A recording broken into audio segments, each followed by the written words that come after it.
Students, अब हम कर रहे हैं सब टॉपिक 2। पहले हमने सब टॉपिक 1 किया, उसमें हमने कॉजेज किए कि जो विद्रोह के कॉजेज क्या थे। थीम हमारा 11 है, विद्रोह, रेबल्स एंड द राज, 1857 का विद्रोह। सब टॉपिक 2, अवध इन रिवोल्ट। ये मेन एक क्वेश्चन है इसमें कि अवध के लोग इसमें क्यों विद्रोह में शामिल हुए, क्या कारण था कि विद्रोह जो में, ये हमारा आपका क्वेश्चन भी है पीछे में दिया हुआ असाइनमेंट में कि अवध के लोग इसमें क्यों शामिल हुए थे, इतनी तेजी से, इतनी ज्यादा गिनती में ये क्यों शामिल हुए अवध के लोग। Awadh in revolt, a cherry that will drop into our mouth one day. एक दिन ये फल हमारी मुंह में जरूर गिरेगा आके। ये शब्द किसने कहे? In 1851 governor general Lord Dalhousie ने ये वर्ड्स कहे, a cherry that will drop into our mouth. Cherry किसको बोला गया? अवध को चेरी बोला गया। चेरी दैट, ये एक ऐसा फल है जो एक दिन हमारे मुंह में जरूर गिरेगा। Describe the kingdom of Awadh in these words. इन शब्दों में उसने, लॉर्ड डलहौजी ने इस किंगडम को एक्सप्लेन किया। 5 years later, 5 साल के बाद 1856 the kingdom was formally annexed to the British empire. और इसके 5 सालों के बाद ही 1856 में इसके किंगडम को क्या है, ब्रिटिश एम्पायर में शामिल कर लिया गया, इसमें मिला लिया गया। जिसको वो चेरी कहते थे उसको इन्होंने मिला लिया गया। The conquest of Awadh happened in stages. जो ये वो थी रियासत थी, ये कब्जे में सिलसिलावार, स्टेजेस मीन सिलसिला के नंबर 1 स्टेज से लेके, फिर ऐसे नहीं कि अचानक उसके ऊपर अटैक किया और उसको जीत लिया, नहीं, सिलसिला वाइज को अपने इसमें शामिल किया। इन 1801 में subsidiary lines had been imposed on Awadh. 56 years लगे इसको अपने कब्जे में करने के लिए। सबसे पहले 1801 में उन्होंने क्या किया, अपना एक सब्सिडरी लाइन्स, इसको बोलते हैं सहायक संधि। क्या बोलते हैं इसको? सहायक संधि। अंग्रेजों ने एक सहायक संधि की जिसको उन्होंने इसके ऊपर थोप दिया, अवध के ऊपर थोप दिया सहायक संधि। सहायक संधि का मतलब क्या? आपको जो क्वेश्चन जरूर आता है 2 नंबर में क्वेश्चन में आता है कि सहायक संधि से आप क्या समझते हो। सहायक संधि क्या होती है? By the terms of this alliance, इस संधि के कारण, इस संधि की जो शर्तें हैं वो क्या थी? The nawab had to disband his military force. राजा को अपनी जो मिलिट्री फोर्स है उसे डिसबैंड करना पड़ेगा। डिसबैंड करना मीन्स उसे अपनी टुकड़ी को खत्म करना पड़ेगा, अपनी सेना को वो खत्म कर देगा। जैसे अपनी सेना खत्म हो गई, आधा राज तो वैसे ही खत्म हो गया नवाब का। जो भी कोई नवाब, यानी कि अवध का नवाब जो भी कोई सहायक संधि को अपनाता था उसे अपनी मिलिट्री फोर्स को तो खत्म करना पड़ता था। Allow the British to position their troops within the kingdom. और अंग्रेजों को ये अलाउ करना पड़ता था कि वो अपनी सेना की टुकड़ी को वहां पे उसकी उसी राज्य में जिसके सहायक संधि हुई है उस राज्य में इसको रखें। The king had to act accordance with the advice of the British resident who was now attached to the court. जो राजा की कोर्ट के साथ, जो उसके वो होता था नवाब का जो क्या कहते हैं उसको, दरबार होता था। राजा के दरबार में एक इंग्लिश ब्रिटिश रेजिडेंट हमेशा के लिए रहेगा जिसकी एडवाइस के अनुसार उस राजा को काम करना पड़ेगा। जो वो एडवाइस देगा उसके अनुसार ही राजा काम करेगा, सिर्फ नाम मात्र का राजा रह जाएगा ये सहायक संधि अपनाने के बाद। The king would have provide the resources for maintaining these troops. जो टुकड़ी वो रखेंगे अपनी, जो अंग्रेज अपनी टुकड़ी को उस राज्य में रखेंगे, उसका खान पीन का, उसको मेंटेन करने का जो खर्चा वो किसका होगा? राजा को होगा, रिसोर्सेज देगा वो उसको। He could enter into agreement और वॉर। अगर किसी के साथ वॉर भी होती है, जहाँ कोई दोस्ती करनी है, with other rulers only with the permission of the British. किसी दूसरे पड़ोसी राजा के साथ कोई संधि करनी है, जहाँ कोई वॉर ही करनी, युद्ध करना है, तभी वो किसके साथ होगा? ब्रिटिश की परमिशन के साथ ही हो सकता है, उसकी परमिशन के बिना। अगर देखा जाए तो सहायक संधि एक ऐसी संधि थी जो ऑटोमेटिकली उस नवाब को या उस किंग को जिसके राज्य में, जिसकी रियासत में जो शुरू हो जाती थी वो अंग्रेज साम्राज्य में मिल जाता था, क्योंकि ये सारी जो शर्तें हैं वो ऐसी हैं जो सारी पावर जरा अंग्रेजों को दे देती थी। This subsidiary system was devised by Lord Wellesley in 70। ये भी क्वेश्चन आता है शॉर्ट में आपको कि सहायक संधि किसके द्वारा शुरू की गई? लॉर्ड वेल्जली ने 1798 में इसको शुरू किया, जबकि 1801 में इसको सबसे पहले किसके ऊपर लगा दिया गया? अवध के ऊपर लगा दिया। अवध एक बहुत ही बड़ी रियासत थी और बड़ी उपजाऊ रियासत थी जिसको वो चेरी कहते थे। चेरी क्यों कहते थे? वहां पे बहुत उपजाऊ मिट्टी थी, इसी कारण उसको ये चेरी भी बोलते थे। तो इसने इसको किसने किया? लॉर्ड वेल्जली ने इसको शुरू किया। With this system the nawab became dependent on the British to maintain law and order within the kingdom. इस संधि के साथ, सहायक संधि के साथ, जो नवाब था, कोई भी नवाब, ये तो अवध का नवाब था, कोई भी राजा होता जिसके ऊपर जो संधि लगाई जाती है तो वो उसकी जो उसमें जो लॉ एंड ऑर्डर है, जो कानून व्यवस्था की जो जिम्मेवारी है वो किसकी होगी? ब्रिटिश की हो जाएगी। He could no longer asserts control over the rebellious chiefs and taluqdars. और वो किसी तरह भी राजा अपना कंट्रोल, रेबिलियस जो उसके चीफ्स होते थे, जो जिनको मुखिया बनाया होता था, वो भी रेबिलियस हो जाते हैं, अगर विद्रोह कर दें तो उनको भी राजा रोक नहीं सकता, क्योंकि वो अंग्रेजों के इच्छा के बिना या अंग्रेजों की सलाह के बिना किसी के ऊपर अटैक नहीं कर सकता था।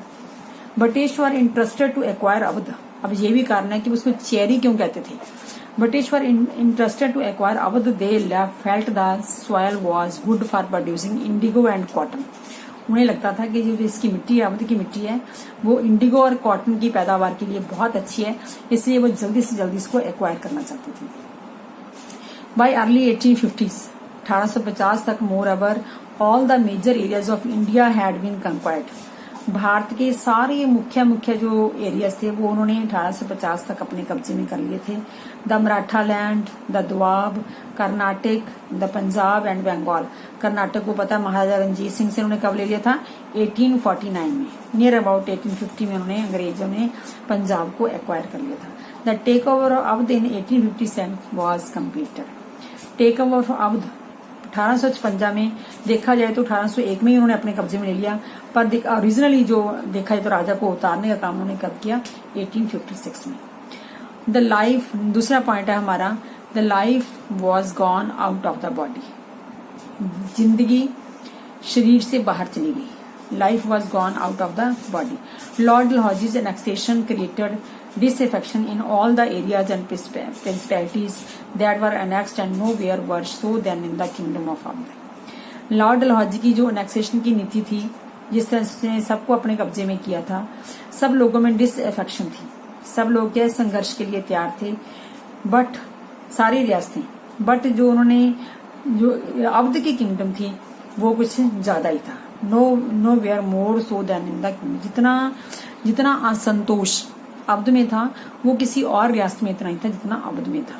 अब इसका कारण हम देखते हैं, क्या कारण था कि अवध में ज्यादा संतोष था लोगों में। हियर नवाब वाजिद अली शाह, जिसके बेटे के बारे में पढ़ा था हमने, वर्जिस कादर, जो लीडर था इसका विद्रोह का, नवाब वाजिद अली शाह वॉज डिथ्रोन्ड, उसको तख्त से उतार दिया गया था, एंड एक्साइल टू कलकत्ता, और उसे बाहर कलकत्ता में भेज दिया गया था, अपने राज्य से बाहर निकाल दिया गया था उसे, on the plea that the region was being मिसगवर्नड।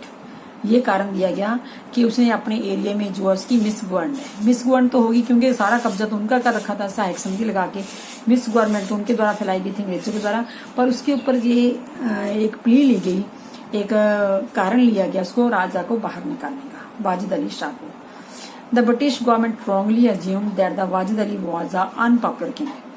British को क्या लगा कि जो वाजिद अली शाह है वो अनपॉपुलर है, वो लोग उनको पसंद नहीं करते, बट ऑन द कॉन्ट्ररी, इसके उल्ट ही वॉज वाइडली लव्ड, लोग उसे बहुत प्यार करते थे, इतना प्यार करते थे कि जब उसको बाहर निकाला गया, the widespread grief and loss at the nawab exile was recorded of by many contemporary observers. उस समय के बहुत सारे ऑब्जर्वर ने रिकॉर्ड किया कि जो नवाब को देश निकाल दिया, एक्साइल क्या होता है? देश निकाल देना, वनवास देना, अपने देश से निकाल देना। The life was gone out of the body. लोगों को ऐसे लगा कि जैसे उनके शरीर में से जीवन बाहर निकल गया, and the body of this town had been left lifeless. और इस शहर की, कौन से शहर की? अवध की जो बॉडी थी जैसे लाइफलेस हो गया। इतना प्रिय था उन्हें कि वो उसको विदा, मतलब कि इवन लखनऊ से छोड़ने के लिए कलकत्ता के तक बहुत सारे लोग रोते रोते उनके पीछे गए थे, इतना वो प्रिय था लोगों को, पर अंग्रेज समझते थे शायद वो अनपॉपुलर किंग है। दिस इमोशनल अपहेवल, ये लोगों का भावनात्मक उथल पुथल थी, क्योंकि उनका जो सबसे प्रिय राजा था उसको बाहर निकाल दिया। Emotional upheaval was aggravated by the immediate material loss. इससे और भी ज्यादा गुस्सा कैसे हुआ उनको? बाय इमीडिएट मटीरियल लॉस, उनको और भी नुकसान हुए। तो राजा को निकाल दिया, दूसरा क्या मटेरियल लॉस क्या हुआ, जो इमोशनल लॉस हुआ, मटेरियल लॉस क्या हुआ। This does the whole range of people, जो भी लोग उसके दरबार में लगे हुए थे, the musician, dancers, poets, artisans, cooks, retainers, administrative officials and so on, जो भी ऑफिसर वहां पे लगे थे, लॉस्ट देयर लाइवलीहुड, अंग्रेजों ने उन सबको निकाल दिया। एक तो इमोशनल लॉस हुआ उनका कि राजा चला गया, दूसरा उनके मटेरियल लॉस भी हुआ, उनको धन की भी उनको कमी, उनकी नौकरियां चली गई, सबकी रोजी रोटी चली गई उस राजा के जाने के साथ। नाउ सेकंड अगला है हमारा 2.3 Firangi Raj and the end of the world. फिरंगी राज का आना, दुनिया का खात्मा। उन लोगों के लिए क्या था, जो अवध के लोग थे, उन लोगों के लिए क्या था, फिरंगी राज आया और उनके संसार का तो खात्मा ही हो गया। A chain of grievances and Awadh linked Prince, कितने लोग दुखी थे इनसे, चेन ऑफ ग्रीवेंसेस, कई लोग पीड़ा में थे, जैसे प्रिंस, राजकुमार, तालुकदार कौन होते हैं, जो बड़े किसान होते हैं, जिनके कब्जे में एक या दो गांवों के ऊपर जिनका कंट्रोल होता है, उन्हें क्या बोलते हैं, तालुकदार। पीजेंट्स, किसान, जो छोटे किसान थे, एंड सिपाही सारे लोग, इतने सारे लोग थे जो अवध में इनमें इसके एनेक्सेशन से दुखी हो गए थे। In Awadh more than anywhere else the revolt became an expression of popular resistance to an alien order. किसी और जगह से ज्यादा अवध में इसलिए ज्यादा रेजिस्टेंस था, इसलिए ज्यादा क्रोध था, इसलिए ज्यादा लोग शामिल हुए थे क्योंकि वो एक एलियन ऑर्डर, एलियन मीन्स बाहर वाली सरकार के अगेंस्ट थे। उनका होना क्या था, रिवोल्ट में आना, कि वो बाहर वाले लोगों के अगेंस्ट है। The annexation not only displace the nawab, जो उन्होंने अब पे कब्जा किया उसे सिर्फ नवाब को नहीं निकाला, but also dispossess the taluqdar of the region, उस इलाके के तालुकदार, जो बड़े बड़े जिम्मेदार होते थे, उनको भी उन्होंने डिस्पोसेस्ड कर दिया, उनको भी अपनी जगह से उनको उतार दिया।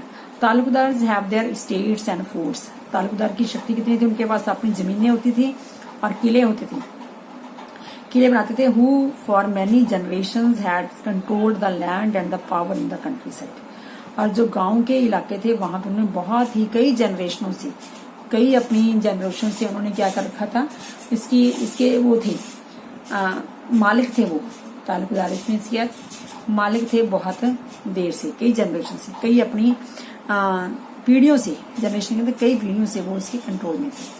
Before the British, taluqdars maintained army, retainers and built forts and enjoyed a degree of autonomy. और अंग्रेजों के आने से पहले जो तालुकदार थे वो आर्मी मेंटेन करते थे और किले बनाते थे अपने, और बहुत ही पावर एंजॉय करते थे। उनके पास काफी पावर थी, कई उनके पास गांव होते थे, उनके ऊपर सारी और लैंड रेवेन्यू कलेक्शन की सारी उनके पास पावर थी। Some of bigger taluqdars had as many as 1200 foot soldiers, जो बड़े बड़े जमींदार तालुकदार होते थे उनके पास तो 1200 पैदल सिपाही होते थे, सिपाही। The British were unwilling to tolerate the power of taluqdar, British ने जब देखा कि उन्होंने अवध के नवाब को निकाल दिया तो वो तालुकदार की पावर को भी सहने की इच्छा नहीं रखते थे, वो नहीं चाहते थे कि तालुकदार के पास पावर हो। Immediately after the annexation they disarmed and their forts were destroyed, सबसे पहले उनकी सेना खत्म कर दी उन्होंने, डिसआर्म्ड, जो सोल्जर थे वो खत्म कर दिए, and their forts were destroyed, जो उन्होंने किले बना रखे थे उनको भी खत्म कर दिया। The British land revenue policy further undermined the position and authority of the Talukdar, जो ब्रिटिश ने अपनी लैंड रेवेन्यू पॉलिसी लाई उसने तालुकदार की शक्ति को और भी खत्म कर दिया, क्योंकि पहले तालुकदार इकट्ठा करते थे, सारा कर जमीन से पीजेंट से लेते थे, फिर जाके उसको जमा करते थे अवध के नवाब को, परंतु अब इन्होंने क्या कर दिया, तालुकदार से ये जो भी है लैंड रेवेन्यू की पॉलिसी चेंज करके वो भी इनकी पोजीशन कम कर दी। After annexation the first revenue policy known as the summary settlement of 1856, revenue policy सबसे पहले अंग्रेजों ने बनाई एनेक्सेशन के बाद, उसको क्या कहते हैं, summary settlement, was based on the assumption that taluqdar had no permanent stake in the land. उन्होंने क्या सोच के ये बनाई समरी ऑफ सेटलमेंट कि तालुकदार की कोई अपना परमानेंट लैंड के ऊपर अधिकार नहीं है, they had establish there hold over land through the power and fraud, कि जिस भी लैंड के ऊपर उन्होंने कब्जा कर रखा है, अपना पावर उन्होंने लगा रखी है लैंड के ऊपर, वो किसके द्वारा, शक्ति के द्वारा या फिर धोखे से, किसानों के धोखे से उन्होंने अपने कब्जे में कर रखी। तो समरी ऑफ सेटलमेंट में सारी जो तालुकदार के पास गांव थे, विलेज थे, वो सारे उन्होंने ले लिए। The summary settlement proceed to revenue remove the taluqdar wherever possible. जहां भी हो सकता था समरी सेटलमेंट के द्वारा तालुकदार को खत्म किया गया, और तालुकदार तो बिल्कुल ही खत्म कर दिए। द तालुकदार जो साउथर्न अब्द वर हार्डेस्ट हिट, सबसे ज्यादा जो अब्द के साउथ अब्द के जो तालुकदार थे उनके ऊपर ज्यादा प्रभाव पड़ा। Some lost more than half of the total number of villages they had. जो उनके पास गांव थे उससे आधे से ज्यादा गांव जो उनको, सम लॉस्ट मोर देन हाफ, आधे से ज्यादा गांव जो अंग्रेजों ने अपने कब्जे में ले लिए तालुकदारों से लेकर। British land revenue officers believed that removing taluqdars they would settle the land with the actual owner of the soil। उनको अंग्रेज ऑफिसर्स को लगता था, लैंड रेवेन्यू ऑफिसर्स को, कि हम तालुकदारों को हटा के जो असली लैंड के मालिक है उनको लैंड दे देंगे, उनके साथ सेटल कर देंगे लैंड को। जो असली मालिक है जिनको तालुकदारों ने अपने धोखे से ले रखी है उनसे हम लेके उनको दे देंगे। And reduce the level of exploitation, और जो किसानों का एक्सप्लॉयटेशन होती है, जो उनके साथ गलत व्यवहार होता है, वो उनको धोखाधड़ी है, वो उसको हम खत्म कर देंगे। While increasing revenue returns of the state, और इससे क्या होगा, स्टेट का रेवेन्यू जो कर है वो बढ़ जाएगा। But this did not happen in practice, परंतु असल में ऐसा हुआ नहीं। जो ब्रिटिश रेवेन्यू ऑफिसर्स होते थे, परंतु ऐसा हुआ नहीं। Revenue flows for the state increased, ये तो ठीक है कि रेवेन्यू तो बढ़ गया स्टेट का, जो टैक्स था वो तो बढ़ गया, but the burden of demand on the peasants did not decline. परंतु जो पीजेंट्स के ऊपर, किसानों के ऊपर जो डिमांड थी, जितना उनसे कर लेना था, वो कम नहीं हुआ, वो तो वैसे का वैसे रहे, चाहे वो तालुकदार लेता था, चाहे वो अंग्रेज ऑफिसर लेते थे, वो सेम रहा। The increased revenue demand in some places was from 30 to 70%। कई जगह पर तो रेवेन्यू की डिमांड इतनी बढ़ा दी गई 30 से, अगर पहले 15% थे तो उसका 45% कर दिया, 70 तक उसकी जो डिमांड को बढ़ा दिया गया। Thus neither taluqdars not peasants and any reason to be happy with the annexation. Taluqdar के किसानों के साथ कोई भी ऐसा कारण नहीं था कि वो अंग्रेजों के कब्जे के साथ, एनेक्सेशन के साथ वो खुश हो पाते। This dispossession of taluqdars meant the breakdown of an entire social order. इसके साथ उनका सोशल ऑर्डर, जैसे सोशल ऑर्डर कैसे खत्म हो गया, क्योंकि तालुकदार थे वो उनके अपने लोग थे, पीजेंट्स के, कई बार उनसे सहायता भी लेते थे, वो टाइम पे सहायता भी दे देते थे। तो इस तरह से उनका बिल्कुल, क्योंकि जो अंग्रेज ऑफिसर थे वो तो एलियन थे उनके लिए, वो ना उनको सहायता दे सकते हैं, ना उनकी बात सुन सकते हैं, उनके साथ कोई सामाजिक रिश्ते भी नहीं थे इनके। तो ऐसे सारा वो क्या हो गया, अस्त व्यस्त हो गया। जो लोगों का सामाजिक ताना बाना था वो भी सब खत्म हो। कई बार वो किसानों की वो भी कर देते थे, जो तालुकदार थे कई बार किसानों की हेल्प भी करते थे। तो ये इसके साथ जो है अंग्रेज है मन माने ढंग से अब उनसे कर वसूलने लगे। तो ये बहुत बड़े कारण है जो अभी अब हमारे आएंगे कि इसमें क्यों अब्द में क्यों फैलते हैं, सारे हम कारण पढ़ सकें। इसी कारण है कि अब्द में जो है रिवोल्ट है वो ज्यादा वाइड स्प्रेड, बहुत तेजी से फैला हुआ था। In areas like Abd where resistance during 1857 was intense and long lasting, लंबी चली। अब्द में ऐसे एरिया थे वहां पे अंग्रेजों की जो विद्रोह था वो लंबा चला। The fighting was carried out by taluqdars, their peasants, many of their loyal to nawab of Awadh. तालुकदार भी अंग्रेजों के अगेंस्ट लड़े, पीजेंट्स भी लड़े, और बहुत सारे तो ऐसे जो नवाब ऑफ अब्द के लॉयल थे, वफादार थे। एंड दे ज्वाइंड बेगम हजरत महल। ये भी क्वेश्चन आ सकता है कि नवाब जो अब्द के नवाब थे वाजिद अली शाह, उनकी बेगम का नाम क्या है, Begum Hazrat Mahal, wife of nawab, in Lucknow to fight the British. वो भी अंग्रेजों के खिलाफ लड़ी, क्योंकि 1856 में तो उसको उतारा, 1857 में वो क्या हो गया, विद्रोह हो गया। The grievances of the peasants were carried over into the spoil line. जो पीजेंट्स की मुश्किलें थी वो कहाँ तक पहुंच गई, स्पॉइल लाइन में। जो सिपाहियों की कैंटोनमेंट थी, शामियां थी, वहां तक भी पहुंची, क्योंकि जो सिपाही है वो भी तो पीजेंट्स के साथ ही रिलेट करते हैं। जो सिपाही है वो कहाँ से आते हैं, पीजेंट के घरों से आए हुए थे। तो ये जो ग्रीवेंसेस, ये जो दुख के कारण थे वो स्पॉइल लाइन में पहुंच गए। As many of them were recruited from the villages of Awadh, क्योंकि वो सारे वहीं से उनको चुन के लगाया गया था। For decades the sepoys had complained of low level of pay. कई सालों से, कई 10 सालों से मतलब कि जो सिपाही थे वो कंप्लेंट कर रहे थे कि उनको पे है जो कम दी जाती है, and difficulty of getting leave, और उनको छुट्टी लेने में बड़ी प्रॉब्लम है।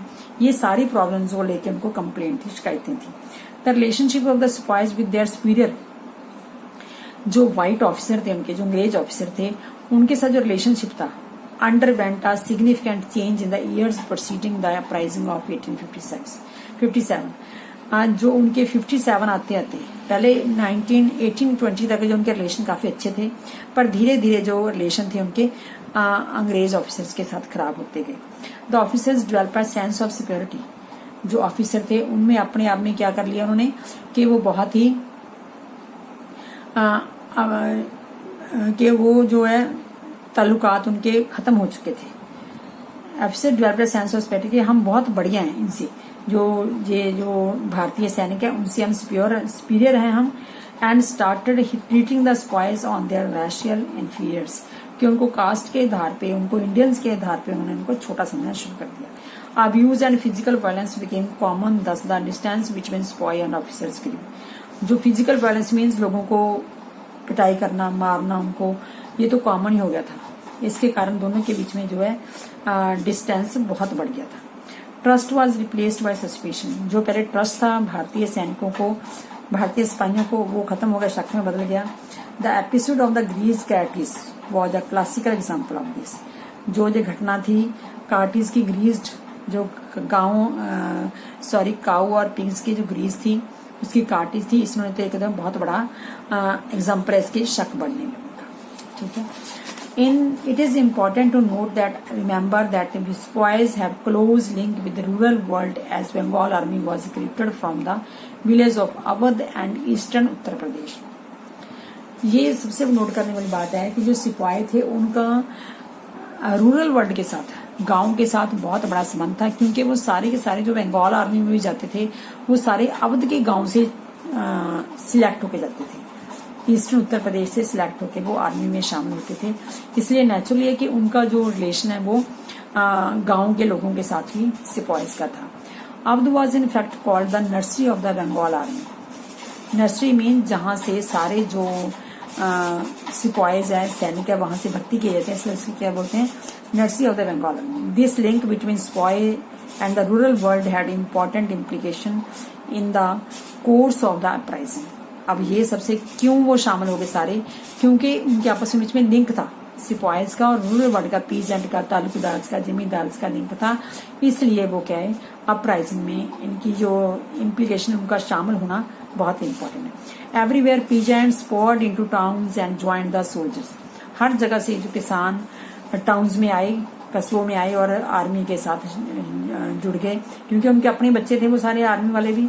And the ordinary people of the towns in collective act of rebellion, तो आम लोग थे वो, उनका जो रिबिलियन में क्या हो गया, इकट्ठा एक कलेक्टिव एक्ट हो गया, कलेक्टिव कारण हो गया। In turn the fear of sepoys about new cartridges जो न्यू बुलेट बननी थी, their grievances about leave, their grouse about the increasing misbehaviour, जो मिसबिहेवियर करते थे जो व्हाइट ऑफिसर थे, and racial abuse on the part of their white officers, जो उनको जात पात कास्ट के आधार पर उनको छोटा समझते थे। Were communicated back to the village, वो विलेज में जाता था और विलेज वाले लोग इसलिए इसमें शामिल हो गए। अब हमारा क्वेश्चन ये था कि why revolt was widespread in Awadh. हमने सारे कारण पढ़ लिए। पहला कारण तो यही था कि अवध के नवाब को डिस्प्लेस कर दिया था, तालुकदार को निकाल दिया था वहां से, और दूसरी बात ये थी कि जो सिपाही थे उनका रिलेशन अवध के गांव के साथ था। अवध के गांव के साथ रिलेशन होने के साथ वो सारे क्या है, गांव के लोग भी इस रिवोल्ट में शामिल हो गए, और ये म्यूचनी से बदलकर एक विद्रोह बन गया, एक प्रजा का विद्रोह बन गया, जिसको पहली हम फर्स्ट बैटल ऑफ इंडिपेंडेंट भी कह सकते हैं। अब ये हमारे असाइनमेंट क्वेश्चन जो मैंने इसमें से दिए हैं आपको। What do you mean by subsidy lines, very easy, जो मैंने आपको बता दिया। सहायक संधि से आप क्या समझते हैं, इसकी सारी शर्तें, टर्म्स भी मैंने बताई आपको, टर्म्स क्या है इसकी। Who devised subsidy line system and when, कब और किसने सहायक संधि शुरू की, ये सिस्टम था, ये योजना कब और किसने शुरू की, ये हम पढ़ चुके हैं। Right any two political cause of revolt, विद्रोह के कोई दो राजनीतिक कारण लिखो, और बता चुकी मैं आपको राजनीतिक कारण के जो रियासतें थी उनको अपने बीच में मिलाना और एक अपना अलग से एडमिनिस्ट्रेशन शुरू कर देना, these were the political cause. Why was the revolt particularly wide spread in Awadh, ये हम कर चुके हैं अभी अभी क्वेश्चन किया हमने कि जो ये रिवोल्ट था ये अवध में ज्यादा क्यों फैला हुआ था, वाइड स्प्रेड बहुत ज्यादा मात्रा में क्यों था। But prompted the peasants taluqdars and zamindars to join the revolt, ये भी हम कर चुके हैं। क्योंकि तालुकदार क्यों शामिल हुए, क्योंकि उनकी जो पावर थी, जो स्थिति थी उनकी, वो उनसे उसको डिस्पोसेस कर दिया था अंग्रेजों ने। जिम्मेदार का भी यही हाल था कि उनको निकाल दिया था। पीजेंट से ज्यादा टैक्स लिया जा रहा था, तो इसलिए सारे क्या इसमें शामिल हुए। अवध में विद्रोह इतना व्यापक क्यों था, किसान तालुकदार जिम्मेदार उसमें क्यों शामिल हो गए थे। Who was Nawab of Awadh, Awadh का नवाब कौन था, Wajid Ali Shah. Why did Talukdar entered in the revolt, Talukdar सारा मैंने जो पीछे वाला भी अपने हमने टॉपिक किया है, एक पॉइंट हमने किया अभी 2.3 जो हमने किया था अभी, ये सारा इसमें क्या था कि वाइड स्प्रेड अवध में क्यों फैला हुआ था, ये हमने इसी में पढ़ा था अभी। Wide Talukdar entered revolt, revolt में तालुकदार क्यों शामिल हो गए। Describe the annexation of Awadh by the British, इसको फिर से लिखना आपने, कैसे अवध को अपने साम्राज्य में बनाया ब्रिटिश ने। शुरू से लेकर लिखना में, जहां से सहायक संधि की 1801 में, और धीरे धीरे 1856 में आके उन्होंने नवाब को बाहर निकाल दिया। Why did the British take keen interested in, why did the British take keen interest in, Awadh में इतनी रुचि क्यों थी, क्योंकि Awadh soil was very fertile for the indigo planting and cotton planting, तो इसके लिए ज्यादा उनको ये था कि जहाँ पे अच्छी पैदावार होने वाली है, इसलिए वो इसको अपने साम्राज्य में मिलाना चाहते थे। और अब हमारा ये 2 सब टॉपिक 2 है, ये कंप्लीट हो गया। इसके साथ ही इसको सारे क्वेश्चन को अच्छी तरह कर लेना, ध्यान से सुनोगे अगर आप इसको तो आपको ये याद हो जाएंगे। Thank you.